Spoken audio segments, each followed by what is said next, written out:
आजची स्टोरी आपल्या जिन्याखालच्या बाप्पाची आहे, म्हणजे काळा चौकी विभागातील सर्वात पहिल्या गणेशोत्सव मंडळाची. आपला बाल गणेशचा पल्लाळेश्वर.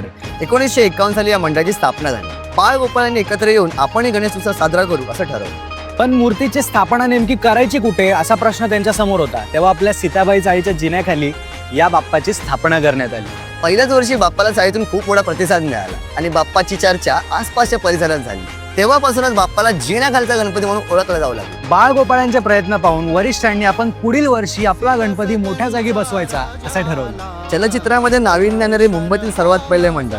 गणपतीच्या सजावटीमध्ये आविष्कार अशा प्रकारे केला गेला की या बाप्पाला चमत्कारिक बाप्पा म्हणून ओळखला जाऊ लागला. अरुणा शानबाग यांच्यावरील लैंगिक अत्याचार तसेच महिलांवरील अत्याचार यावर सलग सातत्याने 11 दिवस पटनाट्य सादर करणारे आणि गणेश भक्तांमध्ये जनजागृती करणारे मुंबईमधील सगळ्यात पहिले मंडळ. 210 कुटुंबांची एक साथ एका इमारतीचा सर्वात मोठा गणेश उत्सव असा प्रवास करत 2016चा मुंबईचा राजा हा मानाचा पुरस्कार विजेते. एवढंच नाही तर दरवर्षी गणपतीच्या प्रभावळातून सामाजिक संदेश सुद्धा देतात. अशा या बाप्पा वेड्या मंडळाला आम्हा सर्वांकडून बाप्पावालिक सॅल्यूट.